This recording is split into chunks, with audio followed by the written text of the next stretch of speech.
ekenekwa m nke Igbo ndị mmadụ ege m ntị. Video anụ bụ video Mathias made this video regarding ọkpọta onye Zion ha na-eme challenge miracle. Enwebere ebe eme challenge miracle na Bible before. For this guy here now, first of all agree no bu Zion Gallant, no so amongst Gallant Zion men, Gallant men can akpọ Osina is among the Gallant men. So you may put in there when as everybody need him na attend the Zion. Uno watch out for this guy. Say Chobania, he will come and give identify. Komalo kwe ihe mere oji bịa Zion. So now some of the informants and your kuku ya bịa Zion maybe 3 evangelists ebuka obi n'azụ. So kwa na some of those who bịa Zion ọ bụ na ha enweta ihe ha chọ ejeje backfire ya n'azụ. What agreement did you have before going to Zion from this Ndotu Mathias?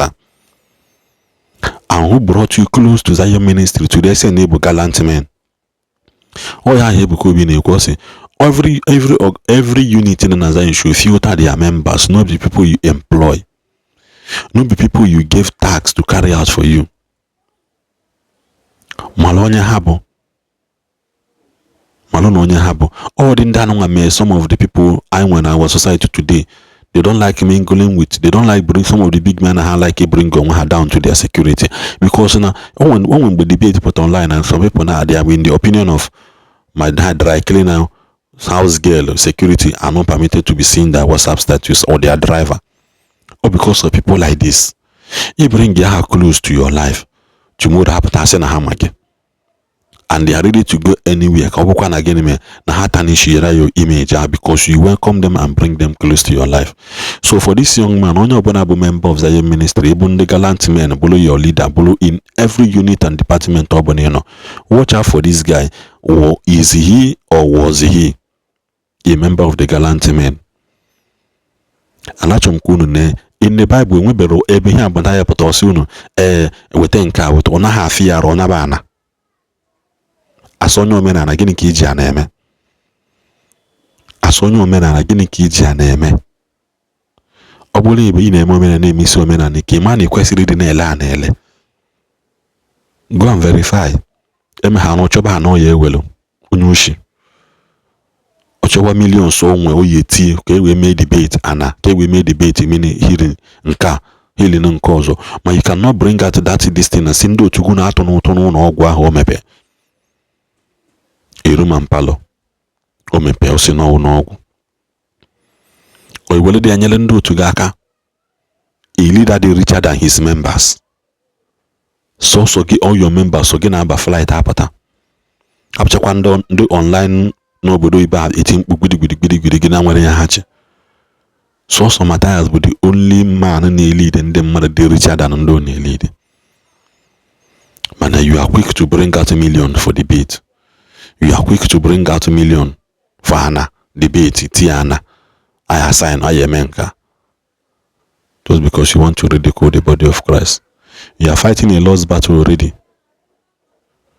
In the Bible, so see him in the Bible, it is still notable, say, Kaimalichuno na chinkem, nkeke. Not that I have a debate with miracle, mother negali, jenna, onyoga, no garo. Onyoga, no garo. Onya aforozo, konya aforozo. Yet I go those things. So this never happened in the Bible before. It got to a time, or sing down my balongwa. Ka makene chunu na nke anu nwa na-efe ka makene nke ike not ka amala ndị chi na-agwọ ọrịa karịa because ikule na ekwensu na-enye gift mana onyinye nke ya bụ weta isi bịa were isi. So na dem play this video Mathias na Gallant former current members of ministry bịa for healing debate in office Mathias godikwan Igbo bai mamanu biko ya bụ na tonti na ka onu nọrọ akụkọ bịa n'ọfịs m n'ụtụtụ a. Nna gị dafa gị? Afa m Chukwu modela Chukwu. Chukwu modela Chukwu. Maazị gị dafa gị? Afa m Maazị Arinze Ezafukwe Junior. Biko nene Maazị Arinze Ezafukwe Junior. Okay. Now. Okay, kekwe na ebutere unu na ọfịs m n'ụtụtụ. Ana m ebe nọ n'ọfà. So look at nwanne m na-ekwu na a na-ekwu ihe gbasara Zion Ministry. Okay. So na Ebuka Obi a na-ekwu na a na-abịa on 19th to Psychiatric Hospital na Kulere. Okay. So ọ na-ekwu na ihe gbasara ịgwa ndị isi ndị ngwara na ụdịka ihe adịlọ. So nwanne ebe m nọ bịa tinye ọnụ sị na ụdịka ihe adị na ọ na-eme. You understand? So onye nwa bịa raise ya ọ bụla as an argument between mụ na ya. Ọ na-ekwuzi okwu na anyị ga-erichi ọ bụla agreement na 19th ọ na-abịa na ọ ga-akpọ ndị isi na ndị ngwara bịa na Kulere. Na onye ọbụla n'ime ya ofu onye n'ime Ebuka Obi bụ na ọ ga-enye m 1 million and 1 plot of land. Mana ọ bụla nwere onye ọgwụ na mba enye 10 million naira. So gị nwere sikwa na ya gị? Ekwete m n'ihe okwu. Ikwete? Yes, sir. Maazị? Nwa Chineke. Kedu ihe butere unu n'ụtụtụ aka ọgụ? Ibe butere anyị n'ụtụtụ abụghị ọzọ na-esi m ebe nna anara ọgwụgwọ nsọ bata. Wenite ọnụ enu. Ebe nna anara ọgwụgwọ nsọ bata so na ya jebe nna kwụsị ka m nọ maka ha na-eme EBUKA si na nwa bebi virgin na-abịa Anambra mụ so onye bụ m wesị m nkwado ka anyị jee ebe a na miracle ya na ya mgbe nwere onwe m ogbe na mmadụ aka ụka bikos na eziokwu adịrọ n'ihe ha na-eme mana ha sịkwa na ọ ya eme na mụ na onwe m nidiri ọgwụgwọ nsọ na ndị nidiri instant miracle ya bụ mmadụ merụ m na-eme gịnị ama m na ife ha na-emebe eziokwu so nwanne anyị nwoke anọ ka mụ na ha na-ekwudịdị mgbe ọ gbadata wesị m kwadebe ife a na-akọ nwesị ihe na-agwụ na o dere ya dị na this century na ndị mmadụ kwesịrị ịpụta na-akọ akụkọ miracle adịghị esi after na mụ adịtazi something years na 20 years a na eji ọnọ ihe a mụ nọ sigoda eji a na mụsa bụkwu both pastors nọ ebe fụ na ihe a na-emewu abakata abaka a na-eme nọọ ụmụ agadi nwaanyị na ndị do desperate ịchọ ifefe anyị eri ka eji agbazuru afịa ọ sị m na ife dị otu adụ m osi oke na mụ ha like argument maka na ike adụ mana ọ chọrọ argument mụ na ya emewu dat na ọ sị na nwa bebi virgin ya gwọọ onye isi bụ onye ngwụrọ na-enwere ndị awụsa mma gasị nọgasị n'ogbe ahụ adịrọ dalụ ngwụrọ ọrịa nwee ndị mma kpụrụ isi rio na mma mkpọta mmadụ naanị ịtọ nwa bebi virgin mee onye kpụrụ isi ọfụ ụzọ ma mee onye awụsa dalụ ngwụrọ ọ ga iji na menye 1 million with 1 plot of land ọ na nwa bebi virgin eme ihe na onye 10 million onye 10 million den onwere onwere property onwere wọt 10 million na onye ya ndị barista ya asa na akwụkwọ aịwọ gaba ọsị m oke ka akpọ barista nsị mba ka anyị jee na anyị jee na omenala ụzọ eziokwu n'ebe a ka eziokwu ya ajụ na ha nwere ike anyị jekwa ụzọ ọzọ ruo ebe a ekwe ha ma akpa nje n'azụ so ọ ya ka anyị ji woo si ebe m nọ woo bịaba ebe a na ụtụtụ ndewo maazị nna ka eze afa gị ịma bụ m ịma m so repeat kwa ihe i kwuru again. Asị m na anọ m n'otu a lụka a na-ekwu okwu ihe gbasara Ebuka Obi Zion Ministry na ọ na-eme miracle, you understand, na ọ na-abịa on 19th na Gallant imepe Psychiatric Hospital. So nyewa na-ekwu na ihe gbasara miracle na ọdịka ihe adịlọ. So based on na mụa bụ a partaker of the ministry and na-eje ebe a nsị a na ọdịka ihe adị na ụdịka ihe a ka na-eme n'ụwa nke anyị, you understand. So nyewa asị na ọbụla na ụdịka ihe adịlọ. So asị na ọbụla ụdịka ihe adị na ọ ya akpọta ndị isi na ndị ngwọrọ, you understand. Na onwe onye ọgwụ agwọla ebe a na ya akpọ ahụ ego on 19th a onwe onye Ebuka Obi gwọla ebe a na ọ ga-enye 1 million na 1 plot of land. Ọ na onye Ebuka Obi gwọ na mmenye ya 10 million naira. Ikwete? Ekwete m. Okay. Kedu kwa ndị reason unu jizi bịawa ebe a? Onye ọbịa edu wee bịa. Ọ sị na ya achọ barista ma lawyer ga-asign akwụkwọ. Anyị asign akwụkwọ. Gonucho got the lawyer see through me. Yes. Through us. Yes. Through omenala ụzọ eziokwu wesa nọta akwụkwọ. Okay. A member Zion Ministry. I'm a member of Zion Ministry. Kedu ego si new member? I'm one of the Gallant men. Gallant men. Yes. Okay, enweche ma Gallant men. You work with them. Mona onitsha ka ibezi. Ebezi na nje. Gịnị so onitsha je? Yes, I went Anambra State. My design were branches. So I'm Anambra State branch. You understand? So you have not there. Like I mentioned I 100 days. I mentioned I'm going to Imo State. I gave me on 10 to 12 of October. So so una enwebe na-enwe ekpere as branch na Anambra ebe? Yeah, sometimes I don't get the local. We get the ABS. most of some places I went with all the mods, you understand? Okay, then what a special branch, the main branch was in Lagos, everyone I went by steady. But I'm kind when I went get together, that is gathering, and not quite better. Okay, when you start connecting on WhatsApp. On a WhatsApp group? Yes, I'm on WhatsApp group. Connect a branch on a WhatsApp group? Anambra State branch on WhatsApp group. Are you serious? Okay, so, barrister no kunseba. So, if the willing to do such agreement, I beg is going to take the 10 million of one hour or so. I will also. I'm a man now, and yeah, on a man or 10 million. I was not and when I need any, yes, I know big. yes. Nice, I know Ezeaku. I'm Asia. A village in Asia. I'm one year man Asia, There are no document. No, I'm documents now. So, Abona need serious. Here, game, but I got put a surveyor. I just survey the land, okay? Yeah? My lawyer is here with DJ travel, even if it's not my lawyer. Lawyer can go everywhere. You have to go. So, I put a surveyor the property. A register. You have to go. On surveyor plan. One of the one I know big. Kedo don't know here. Yeah, Get one road here. but my father did When you say again, yes, I'm get get one job, bala. yes. Oneko no de. I did I don't want to 23 years. Yes, sir. And when I say no, I'm gonna forget Chukwuma. So, I found with Chukuma. when I say I know this guy, Chukwuma. I found with Chukuma. So again many nna miss na onye ngwulo kedu isi ya kpọta ndị gịnị ka isi ya kpọta mbụ Chukwuma Onye ọkụ na ọ ga-akpọta ndị ngwọrọ na ndị polisi. Onye ọbụla n'ime ofu onye n'ime Ebuka Obi bụ na ọ ga-enye 1 million with one plot of land. Ihe ka okwu.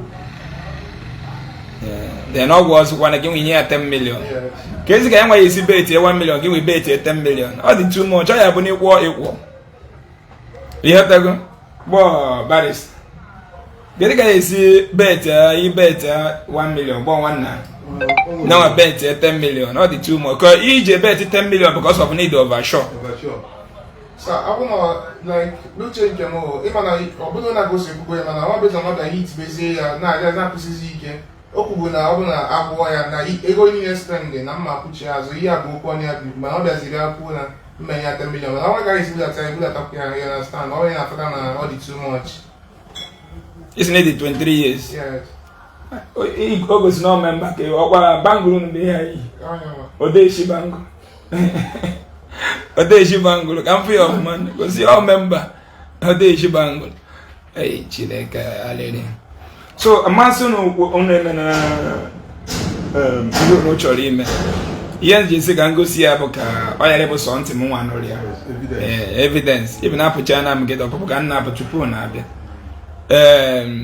Now. Manasi ka njukwa na ga ajuju. So ndị na-ekiri ni kete ya mma ajugo kita. Ihe a bụ ebe na-eje ekpere isi n'ụlọ na-agwọ ndị mana na-agwọ ndị kpụrụ isi na-agwọ ndị ngwụrọ o mee last year 100 days emechi ọ ga-emekwa this year na 100 days a ga-emechi atọ ga na-emekwa na-aga so isi eme fast in 100 days ide eri nri from morning till o depend ịma 100 days abụọ onu ike igwe echi eme 6 to 9 echi eme 6 to 2 echi eme 6 to 3 6 to 6 o depend maka ike mmadụ niile abụla ofu kedu ihe na-alụ m na-alụ abụ m a payday job worker you understand masị na na ọrụ company based on onye na-akpọchi ihe gbasara ihe school ị na-arụchala ọrụ ma ebe na ọrụ payday job ya dịka ọrụ mesin na ndị otu ya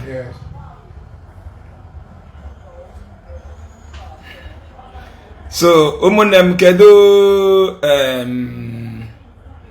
okay so I ga prepare an agreement then ide kisi wee kwuo unu ga-akpọta lawyer ede agreement nwanne anyị nwoke kpọta o win izikwe n'igi o nwezikwe n'onye agwọrọ ọbịa were a n'obi and obi unu ịma ndị bụ unu na world the world are watching you guys ibe ezuru Ọnịcha anụnwa parents gị gwan my mom based on Oko, my dad the late. Ka ị gị na-ebi n'Ọnịcha? Mụ na my junior brother. Ka ị na junior brother? Nyanwa ka ọ na-alụ? Ya ọ na-akpụ isi. Ọ na-akpụ isi. Onye Ụmụdị Ọkpara ka ebe onye na-asị my brother from Ụmụdị Ọkpara. Anyị ga mkwụla ebe a, Ụmụdị Ọkpara Azia, wee ji n'onye ebe mbụ. Ke ụmụnne anyị ndị ka ya na-akpọkwana m ya biko chere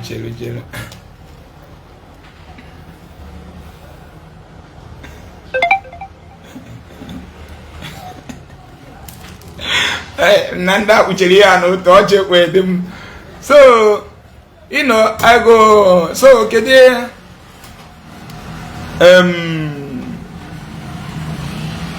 I see abeg make una know that guy know.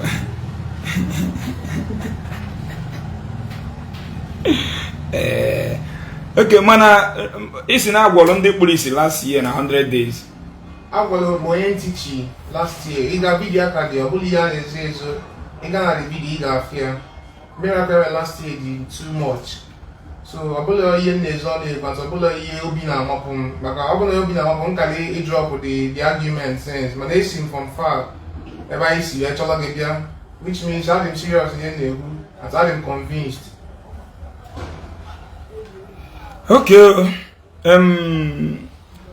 eri ahụ n'ụgwọwara onye ngwụrọ enwe onye azịa dara ngwụrọ ikpochegoro ka agwọ imenụ gị nwenụgo ya dara ngwụrọ na azị adịna anakabịa ụlọ you understand that onwere mma na be anyị ọ bụrụ na enweghị mma nka ịkarị ikpe ya ga sens you understand and nke a na-achị lekọta na na-achị mekọta psychiatric hospital a sị onwe onye a na-efu n'ụzọ gị kpọta you understand free ihe ọbụla ga-eme ya ma medication free nwa onye mfu mma pụta achọbụ m iji outside steeti taa mana ọ dị ka ma eji mgbakọ ụnụ kansụl dịtara bụ ị ga-akpọta nwanne gị nwoke as witness or sign na witness ihe na ihe donate a na ịkpọ afọ ebe a na ahụ dị the agreement can it be written like that name of the land ebe ọ dị without survey plan description of where so all the possible so because each week you survey and all this thing time ya agaba and the one waste time we check on one each okay so ndị Ọnịcha branch amakwa onye bụ ndị Anambra State branch ha ma gị ọfụma so ha fụgị na ha ma na ọ dị ya member ke ngwanụ unu ga-achọ lọya dịka unu si ikwu ịkpọta nwanne gị ọsaịn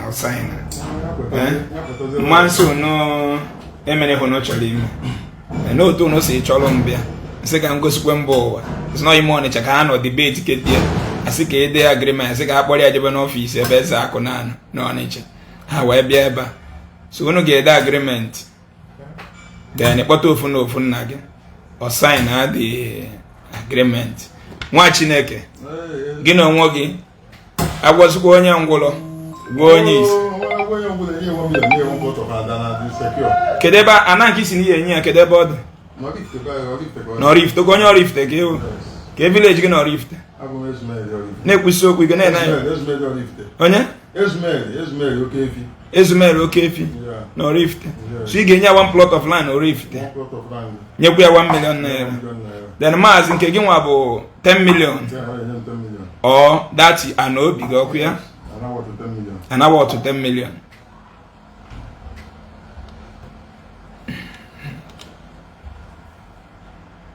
onye ọzọ sikwa na ya bet 2 plot ya na daddy unu ga-ahelu so many people daddy so ngwa onye ọzọ si na ọ ga-bet 2 plots ya onye amụma ha ga-ahelu kwa many people daddy so you're welcome.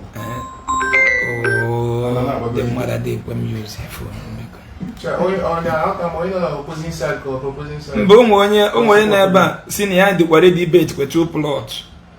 Na ebugo ya agwa mmadụ. Yes, na ya agwa ndị mmadụ. Yeah, that is no one has support. Okay. No problem. No one of you. Obiara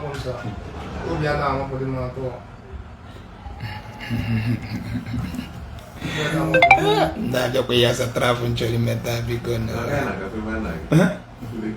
oh, they go back.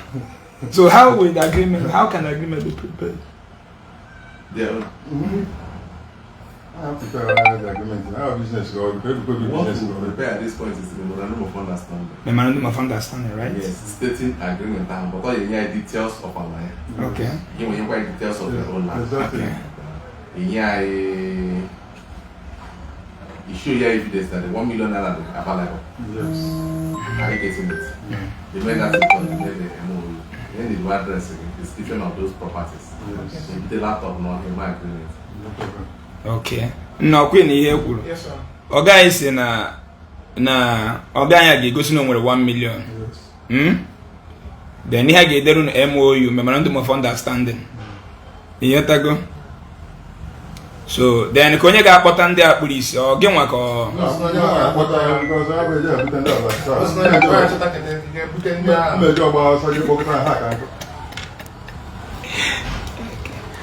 okay.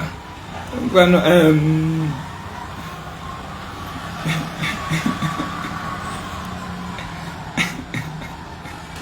na Chukwuma Queen ihe kwuru so si ga anyị ngwa kpọọ nwanne gị na phone mie direction ebe a ya onye ya asa nyere gị shot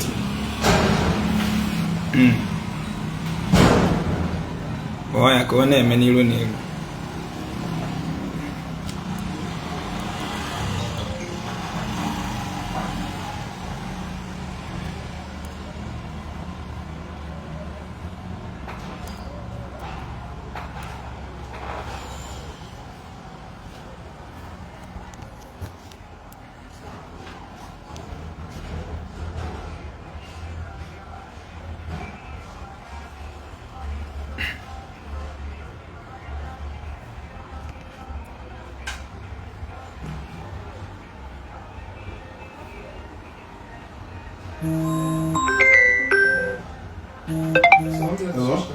Your mother, when not your mother was able the best. Send them, whatever you are watching, send them our course of there, and you go. And answer there, send them. What are the I will put this before the okay, survey going to get survey already. Taking my survey plan. Bomb on me, I come. Tiana loudspeaker, I know. Abia. Because the right of that application there will only revert when the mother is dead. If the mother is still alive, that right and Okay. that is no tradition. Yes. Okay. The mother is still living in that house until the mother dies. That is bringing that No, mother I to the never house. get in that place. Okay, so when the power you with the thing once na mama ka then. Unless now the outside, then not outside the compound. Let's go outside the compound. Yeah, no, up on my dad. But if it is a place where the mother lives, But where it's- they have the family land. Barrister na kwa ni mwe be right over that land now once na mama get the end. Unless menye ga no be outside that compound. Outside that compound. So mana mo mi gi so kwete. So mana mi aso kwete no. Yes. Everything is done. Mwa bo mo mi.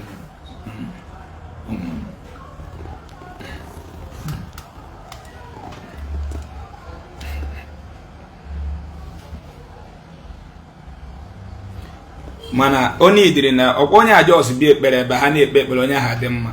Ah, ito na bilo nya bia prophet ya bia ekpere onye da ngwolo bi nye ga ije. Onye nya hand on the documents in Ghana better now. Ono we nya hand on mo da mo ga ba. Ibi no mo lo we say need to instant miracle. Ona prophet ya do gbe la a dia ka mo wo instant miracle. My mom married people. Obi no ye pick.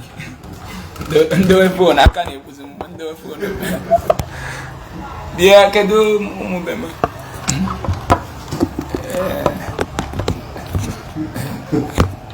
Nigeria here radio. The China na mekwa ga yesi we rofu. Ofu phone accessories ya eji na agbara ego. Ah, ibi But I didn't want age of from age of Shift go like this, you know, age of 8 years. Unajua school at all, we have one more, or something on before I had school up to know where is support. But I have no Baba got a mother who has good around one more time.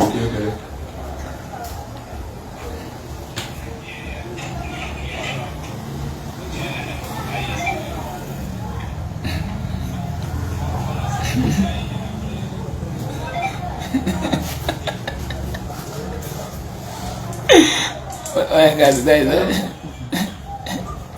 Good morning. Watch Kuma. Maggie, tell her what the phone went last speaker, boy. Okay. Phone went last speaker, boy. You want Android phone? You want Android? Can you see what the message in a WhatsApp group? How do you get? My mom can't send you because my phone lost. Okay, your mother can never.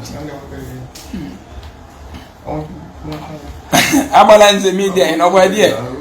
Can you take on your phone? Well, sit and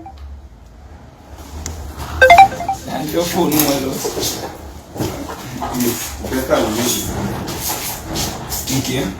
Okay, Konya, Konya, and me. I'm watching you.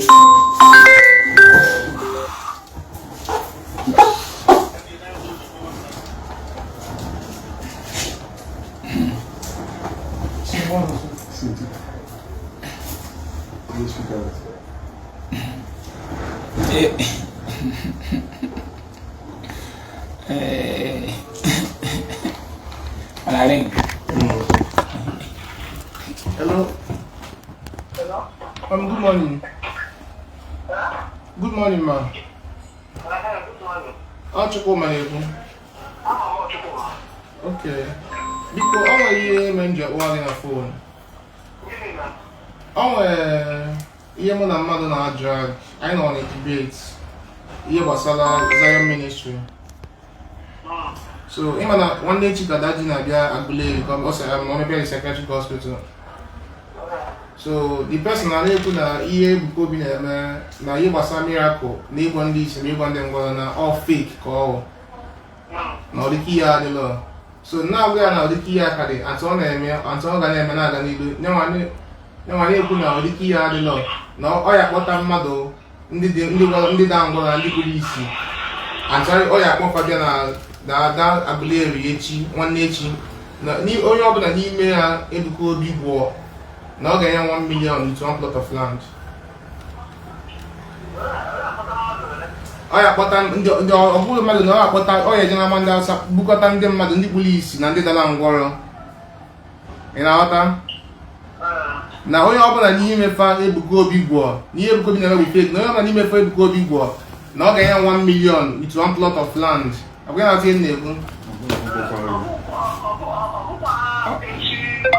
Nwanne echi ka ọ na-abịa Agule.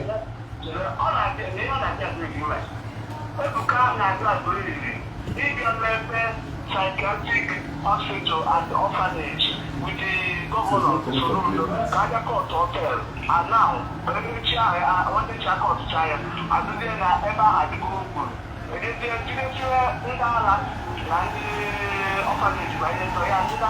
Nakwari na street. Yes.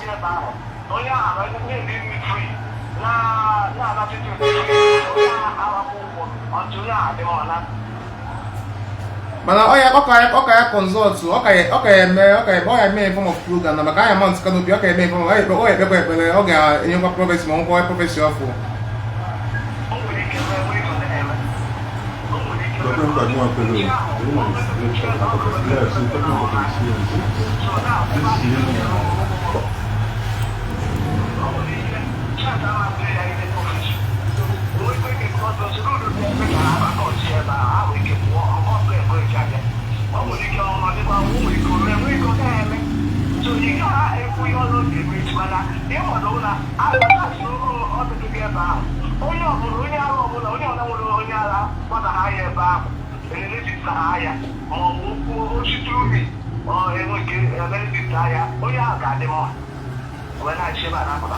Gwa na ihe na-ekwu bụ ndị ngwọrọ na ndị kpuru isi efu ụzọ ma ọ gaba ije. Ihe a na-ekwu bụ ndị ngwọrọ na ndị kpuru isi efu ụzọ gaba ije ọ na-emekwa na Zion. Under probability, no. If it's going for that 100 days, yes, it's a very close one. After 100 days, I have a conclusion. You can shift it to 100 days. With the phones.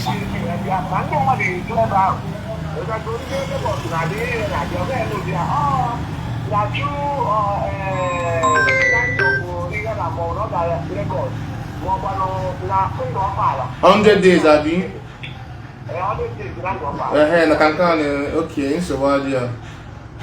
So we hegen a mother so agreement mu na onye abu onye a na-ekwu na miracle odiki ya adịle bugo bịa mu odiki ya so ngwa na ọka na-eme atọ na-emesi ike so ọ sị na ọ bụ na Ebuka Obi gwọ ndị ọbụla ya akpọta ofu onye n'ime ọ bụ mmadụ niile a ọgwọ ofu onye n'ime ha na ọ ga-enye m 1 million with 1 plot of land mana ọ bụ na Ebuka Obi agwọlọ ha na m enye ya 10 million naira ọ nchọ ihe wọtụ 10 million naira we he will be tagged ana wọtụ 10 million naira ate ekweta m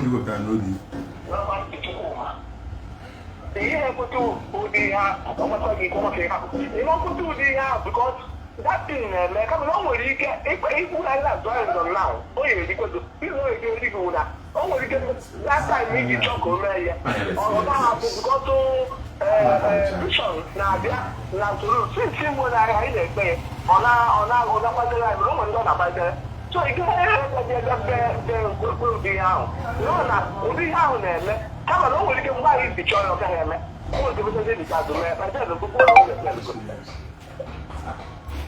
we he chọrọ iji wee bet. Okay, yenji ya na bet lia that thing okwu Anobi ka nje bet lia ebe ahụ n'obi. N'azịa. Ana nna m hapụrụ m.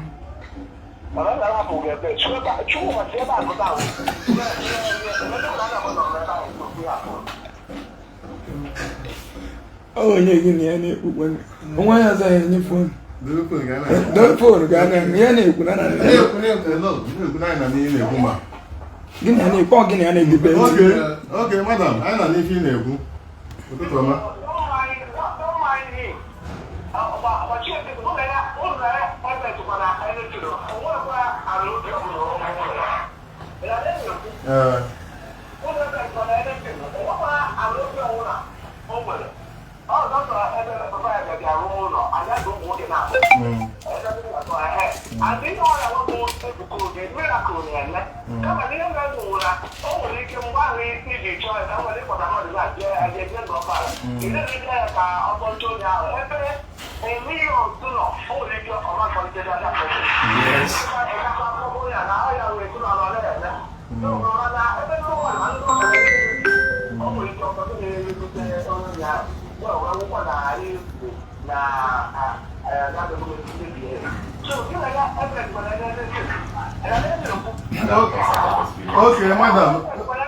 Okay, madam, so what do because if I know I know with the lawyer and the Mathias Ezeaku. So if I know can sign now.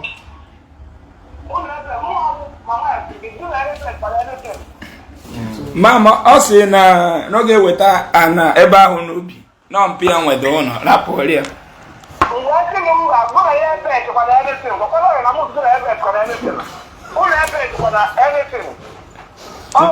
Mama ya miliku ụlọ ebe ejikwana ọ ga-ewetara onwekwe nke ya nwere onwekwe ihe o nwere ụlọ ebe ejikwana eletin.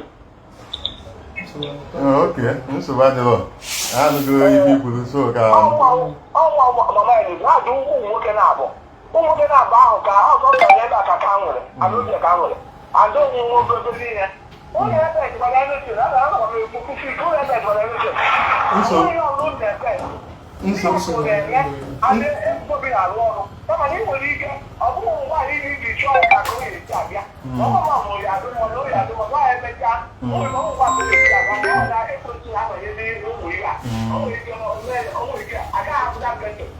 But then it's daily. I can't put that bed for election. Put my head back for election because. So what I know if you will not make people and in a quarter for experience if you may go. So I can go in the event about because before I've been here 7 now, even now, not even there. I've been make a motor and I'm going to get up. Now I will take a motor. So, how do you make a motor on your phone? oje ote go phone ego moto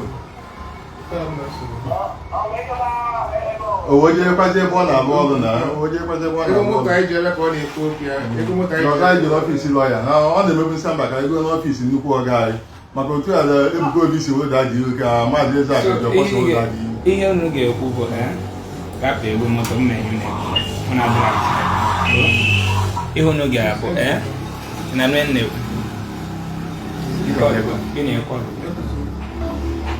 unu rapụ ego moto nna m na-enye na ego moto na anaba nna m ka ebe esi Burkina Faso. Yes, I will soon go back there before next week. Okay, you follow me on social media. I follow 247. I'm going to want to give a war. I am It's fine. It's fine. I have the very simple. Now, when I'm on me, yes, sir. So, what do you have to say? Let me follow you. Betting. Come on, I bet na betcha is here sometimes. Gambling. I betcha is here.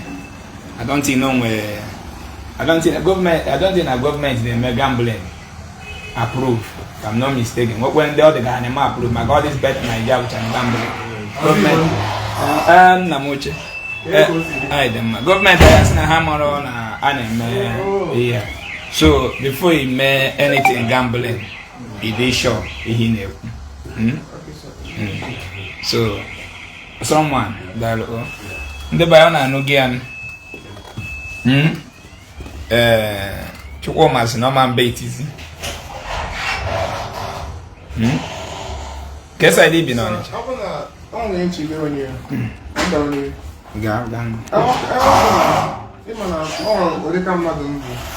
See my mom cook. I support you, Michelle.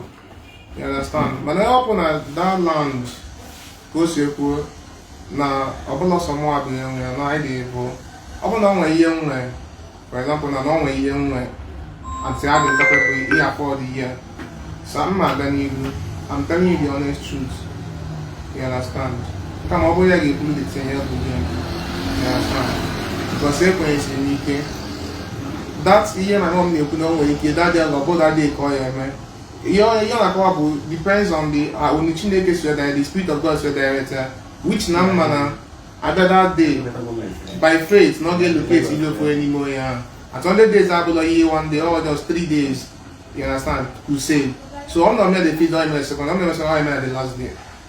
You understand?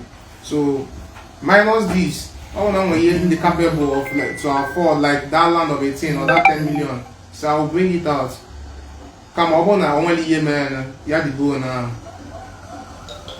It's so bad. It's in a room missing. Now, pay any job once he's paying, I'm into it. And when they go can get on, I go out. Come out, please. And I please. Yes, come out, okay, boss. He need the help. Yes, sir. You need help. And mentally, you need advice.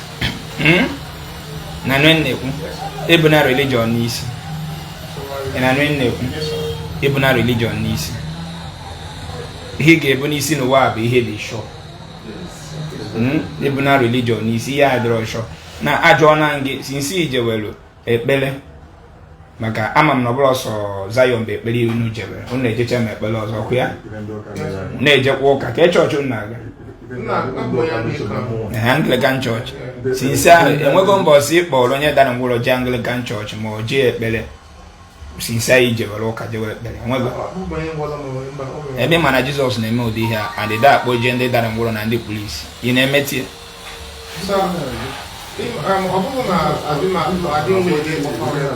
Kedu emezi na ede akpọ ha eji? Just an issue concerning mother and mother nazo here. You understand? But through prayer intervention, we know the case. Mmadụ na-abọ na-azụ ihe ofu onye ga-ewin. A na-ewin ya maka na ikpere ekpere ma maka na ịgwọrọ ọgwụ. A na-ewin ya through judgment. I'm not sure the person like the team bunkia, but I'm not sure the team forcefully. Yes, onye nwana ha na-azọ na ya azọ. ihe dị n'ihe ọbụla na-azụ azụ ofonye ga-emeri mụ na gị sọba fon a gị ofonye ga-azọti ya onwe ka ọ dabazie na nke ahụ ị na-ekpere ekpere ọ daba na nke ahụ ị na-ekpere ekpere then nke ahụ onye nke ahụ ewu so I think ị na-edere ụdị love ị nwere Zion I think ote na-arụkwa pay job they need to give you offer you a job then na-ekwu enwe ebe ọ na-arụ n'ụlọ na nga ọkpa ala gasị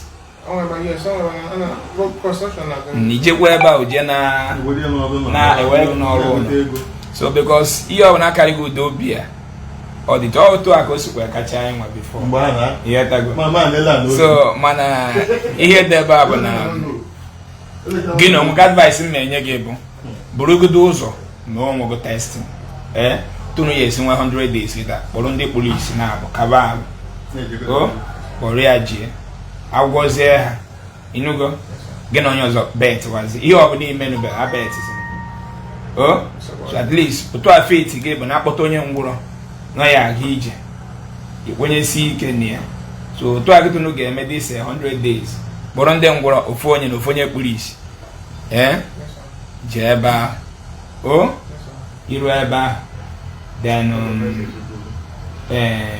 iburugodo ụzọ gwọgodo n'aka gị before ibet wa wit onye ọzọ then gwọgodo n'aka gị before ibet wa wit mmadụ. Let's do the account here first and bet. He's making this prayer. Let him use his account first. $100 million account here. That is the question I asked them this morning. Understand? Account here. You can now begin to say, since my father has the power to heal and do all this miracle, use me first. Let me testify. Let me be the testimony. Yes. That is what I told them this morning. I told them this morning. Let me be the testimony. Nah, he was like here by standing here together. Jesus na-enye ego. Ọkwa na-enye ego. Mgbe mani gị atụ Jesus challenge. Ogwe nwere bank account. Nwekwara account. Ị ga-ewere your bank account. Tụọ Jesus challenge. Yatago. Isi 100 million kịta ọkwa mana nnukwu ego. 100 million mana level change. Ngwa kedu ị nwere gwa ndị mmadụ? Kene ndị mmadụ ka anyị mechie. Ndị be anyị ka na-akpọ ọnwụ ka nwa nọ ihe ọzọ nwere ikwu ọ sị na ihe ya mara ọkalị ya so aghọtara ikwu n'isi kpelekwa n'ihe ikwu nsogbu abịa mmemme ihe ikwu so ihe m kwuru bụ kpọrọgodo ụzọ were aka gị kpọrọgodo ndị dara ngwụrọ na ndị kpuru isi jewegodo ekpere ma nkele ka ma ebe ọ bụla ị na-eje ekpere tupu ebie bet enugo ka ya riri adọbọ na akpọ mmadụ agwa ya na eribe ụnụ ya nwanyị mara ife n'onwe gị ifent so ụmụ Chukwu okike abịa ama this our brother ụnụ afụ gị ya and I think onye nke asị m stop misleading people so serapia ka o je gbaa gambling Chidimma Evelyn bụ Chidimma kedu ebe nke na-aga aga ọ serapia ka o je gbaa gambling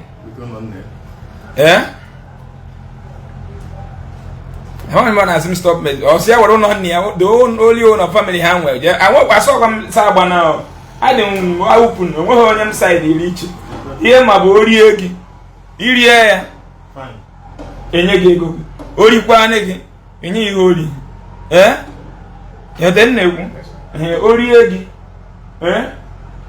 oyinye ya nya gị nwarikwa enyi onye ya so my sister na-asị na m na-mislead mmadụ kedu ka m si mislead ya ana m ebe a ha chọrọ m bịa hit kpụrụ ha na-arụ bịa ebe si m nekwa mbịa nọrọ na middle nsị aka ụwa nụrụkwa onu m kọghara ịbụ ihe na ha nwajikwa ọnụ ha kwuo na ha chọrọ ka ọ gaa ihe tago ka ụwa gbaala ha aka ebe so kedu ka m si mislead ya ọ serapịa ka o je gbaa gambling ọ na-ewute gị na ọ gbazi gambling ka m mara ebe isi abịa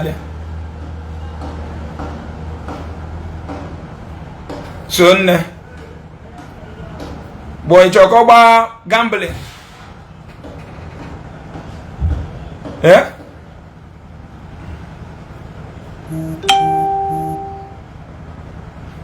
10 million inwezuru ya na account. Bonna. Inwezuru ya 10 million account. Inwezuru. Ifugonian. So what all in weta? Ijelo olota. All can not change before you after. Can you jail before? Oh my god, just one house ago, just clear the so one of my guy in jail for not chatting again. So Jim can suspend that. Okay, in a jail, Yes. Then the arguments, the debate. So knowing that the proposing side, not saying that you did here, and the miracle can happen nowadays. All the power of God. Yes, I never seen the key. Okay, Ndano. Get on your board before. Just I'm born at Kojo, in Kujan, Ebukobi, now letting Madeleine and with them, see, I have one Zion. And so I can see better no the key yard, no the key yard. Yes, and Jim, I put Chakachagum, then I say, yes, I one of the 7 March tells me away so the region. Go no escape. Suspend there, yes. Suspend all now. They're gonna get with you all. I would say, open a clear, a year, one of my guy paid all over 40,000, that is clear donor. So, the guy I gotta go, since I told you also, now that you can have a look at that, I understand. And I'm a free DC here. I want to make I need to go against my own passport or my own evangelist inside there with the key, you know. If I'm in the Zion, was he celebrating? Please, merely get 1 or 2 things. The sacrifice open or total. I think if you have the practical reality in a woman, one or the game. Well, this I on our watch. I can't see fear. On your tune, one will see me and I preach. Such a teacher practical, cobble. Eh? Ono kwesi locate want career ugonya bob onya azia so ada acho ka village gị n'azia abụ onye mojo kpara ugbo amazia o nwere ihe mmagi si na onye chọ ka e deposit onye ala na agulere na enwe ike isi tụrụ ya nwa ewere ya n'ọrụ dị onye ma bụ worker okay worker yes ọ bụ worker there also na security no wonder why they security. Okay, so I said, man, ahụ a na-akpọta ọkwe mana oke were practical ọgwụgwọ ba ha ekpere ga eji agwọ ha ebe a. So the reason o ji eme ya bụ ịma na ọsị na ndị ala dị too much on the streets na Anambra State. Okay. You understand? So onye need ka ọ lụọ ka ọ nwee ebe ha nọrọ ofu ebe ka ha akpa na street ma ndị na-asa ndị mmadụ bụ na ndị na-emisbehave that kind of a thing. So ọnwụkwa ịma na ihe gbasara all this God of a thing bụ through the direction of the Holy Spirit. So we can keep here now. As soon as we are going to go, now we can say you may lay hand on that person when you are alone. You understand? You can't do otherwise except for the Holy Spirit that directs you. So that psychiatric hospital is payable and that orphanage home for that and acquire the street. Only a lot of for but here there free medication, free clothing, free feeding.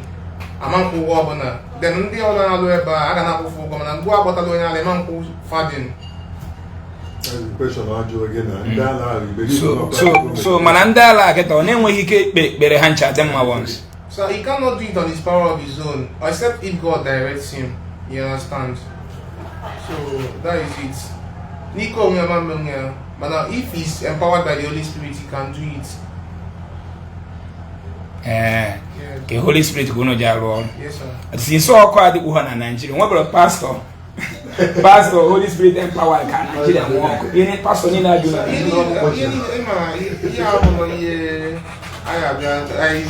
believe in the Nigeria need the guy has been good from our leader. I believe probably I have from my own from Nigeria, I understand. So I believe Chineke mega yoga my which type of giant of Africa and Igbo. But not giant of Africa now based on the bad leaders I know in the country. You understand? So your mom ban inside the well. Yes. They work. Likewise you too. Yeah. Okay. So on the by I get what the is in the our brother need help. Mentally, physically. Who need help. You know, that's just the gospel truth. So within that a lot of people now manage as patients. Yotago na Igbo Love Themselves Charity Foundation. You get convinced, get a father. This thing just needs simple solution for this sickness to occur. And the person will be now why no hear me that no get jail again. What the thing. So your mother as an insider have already know what to say. You then as an insider. When boss say Jesus will get it a one mother, when boss all man cheated among one mother. So I believe na this Zion get located. Because they go back work get your reasoning. It's needed 23 years. Which he got one time. Remember my first son, he got 30 years. Yeah? When I became a father, you are still 13 years. A 13 years old person can go better. So he can basically go better. So when I've gone near a balance and what you work out in my kid, will you never one night working? Nam easily be treatment.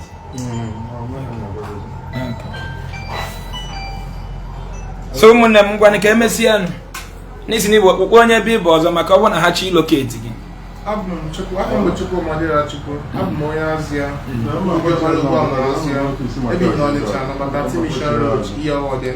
because as an insider, member of Zion, in our law, Messi, Uto has if I believe that they will assist you. Exactly. As a full inside member na Messi. Yeah? With this thing have for I think that would be Obiebele in it. I think I have to call his phone number, right? So that anybody who wants to help him will assist him. How the Hummer? Barrister. Eh? So when them kept say fear. Tony Kuku by school. And when do to you because he are practical high in the preach. I am up one night or whatever. Now all up all one hour. Be aware. Now get the phone number. Boy your phone number. 080 75 00 61 89. Again. 080 75 00 61 89. So ega for one day ndo tunu ganyele gaka. So to again na your mother mpaga ngo. Ken magi ki ona. My mom is a nurse. Okay, nurse. So can I run on now? No, always I go on my own maternity. Okay, wanna manage. So ona fugo when I work na sinona alo job that to lose. You're going to get what's going to get that. My own share was 20,000 plus. Man, based on here and go with them, I'm going to call my pastor, call my evangelist. So I have to drop that job in order to defend him. Yeah, okay, so your own share was able 20,000 plus. That is, was there 20,500 now? 20,500. I call 41,000 get where they all just to clear the house. Yeah, phone number we're 0075 6189. Okay. Arana. No sir. With the okay. Yes sir. 15 plus 16. 15 plus 16 is 31. 31. Okay. 31 plus 40. 31 plus 71. So if one here need to be brushed out from religious mentality. So if you go to secondary school, I finished in 2020. Kede actually make it after actually go school. Kede ebo big. So when I finish, actually pay for them based on the background of my family. So I have to divert, you understand? But I come interested because actually go nursing. But my junior sister no nursing school to the help of one of my uncle and support. So but me I have to job based on my mom manage buoyant enough. But if I see an opportunity I'll stay further. Hey ma'am? No sir. If you know on Facebook. So I phone the Money be on each other. In Anomaka, Igbo love themselves. No, yes, no, okay. Kebe na no career. I'm going to know one of my friends. Name it about all the guys. Or there by you or believe in men something like that. Okay. In Anomaka, men and abuse is. I didn't like my vision. In Anomaka, Mathias Ezeaku. I've read about the name Sheldon. I'm not the person. I'm not the person. Isn't it just not going to be done at debate? Yes. Where be our? It's fine. It's okay. I found Ezeaku. Ejofo. I found you Mathias. More only Ndigbo love themselves charity foundation. You know na radio. Eh? Nenyere ndị na-ayọ ya aka. Bro onye isi ndị omenala bụ ụzọ eziokwu na ndụ. Wee bụ na m ka ekike ndị omenala na ọbụla ha kwefere. So na wajisie n'ike. Maazị. Don't worry, mmenya gị ego moto n'uji ego. Gị na enwewa na onye mgbe n'ishi. The reason you hey, ụmụnne biko ka emesianụ nwa anyị nwoke n'idere advice mentorship from religious don't risk your life. You na control over 1 + 1 begin 2 science. 1 + 1 beginning 2. Sometimes you do on again. Sometimes you defeat 18 and we try good. Not to get a muddy bet. Maybe when faith, maybe in a jail then when they keep 1 year that on Bolo. If Polonia will JD, you notice then I will go for you, then you can bet with anybody. Betting the only house you have. You know Muneginan. Now, Elio Nogana can be a general. Nakamolo knows. So area could not black one. So I'm the kind of person now who believe on something, like you convince one believe on something. I can sacrifice anything for it. Once on that thing, I'm not signing, you understand? Nice. That is really for you. For example, even I finished my first degree. Is it? I had finished my first degree. The farm, talk about better. Talk about better. Nah, forget what I talk one because I have phone number banking. They can't do if they need where go. I want them asking for phone number banking. +227 +226 +226. Yeah, 77 87 87 76. So now WhatsApp guy and what them? Yeah, I deal with motor parts in Burkina Faso. Motor parts in Burkina Faso. Plus boy again. +226. +226. Yeah, 877 77 87 87 87 87 76. 76. That's Virginia. Burkina Faso ke base. Seni. So, ụmụnne ngwa ka emesịa nụ anyị je gba mbọ na anyị kwesịghị irebe anyị na-eje banye na emesịa nụ